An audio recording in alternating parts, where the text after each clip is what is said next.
speaking with the commander, Martinez. We have another officer stopping, and he is approaching, so I'm going to go ahead and approach him and let them speak with us concerning this. How you doing? Is it your officer name? You can see my name. Okay, Officer Keller, great. How are you guys doing today? I'm doing all right. I'm Pastor Andrew Stevens, Church of Common Good. How you doing? And I'm speaking with Officer who? Corral. Corral. It's Corral. Okay, it's C-O-R-R-A-L. Very good. We're not suspected of a crime, so you should not be asking for ID. I actually was waiting for you to come because you're misapplying an ordinance that you're about to name. I just got off the phone with Commander Martinez. We had a long discussion about how it's been going on in the area. He should be happy to speak with you about what's going on. This was an audit. We were auditing whether the ordinances against panhandling in different areas were being applied in a way that might oppress a certain segment of society. What'd your sign say? Yep, show it to him.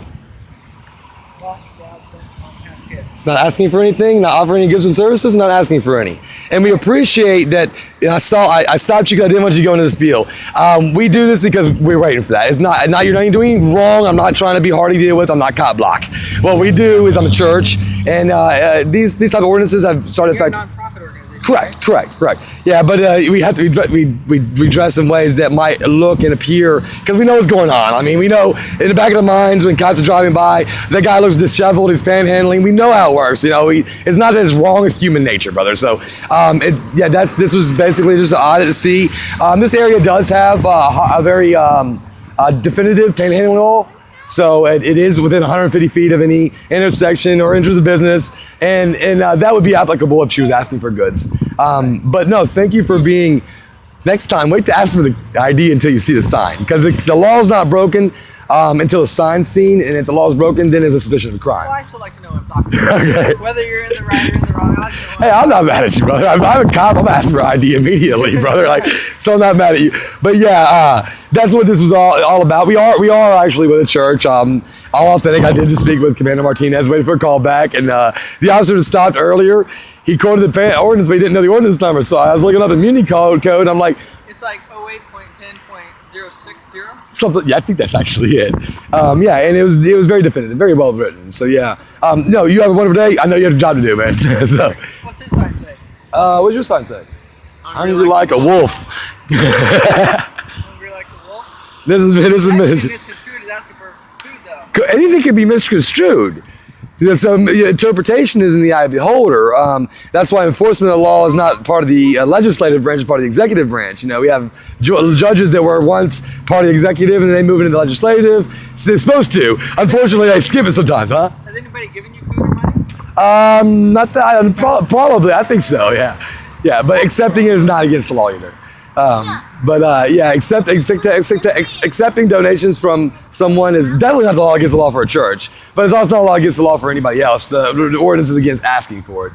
Right. But yeah, it's walking a narrow line. But we have to protect the ability for human beings to be able to reach out to the community, especially in ministry. So that's what we're here. The houseless.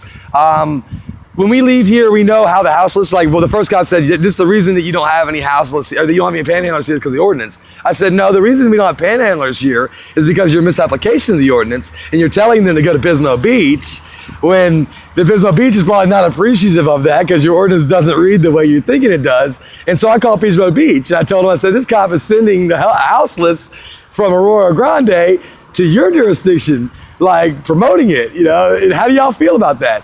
Oh, they were up in arms about it. It's really important that we work as a community.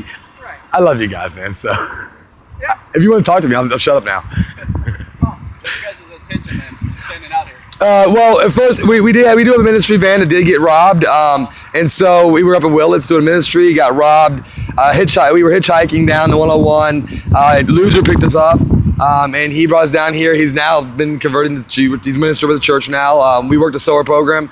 The main intention is the awareness that open air ministry appears a little bit like houseless street things. Even if you're holding a sign that says Jesus loves you, we've actually stopped for that before.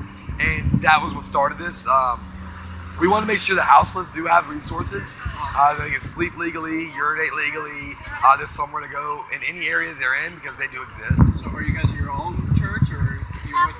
No, we're the we have a church that's got 1,100 people. Where's it at? We have one in Humboldt County, one in St. Petersburg, Florida, and another in Texas, in Big Town, Texas. Okay. And we move across either the 10 or the 40 every year and do our solar program. And just helping out the homeless and, Oh, yeah. and hungry and all that.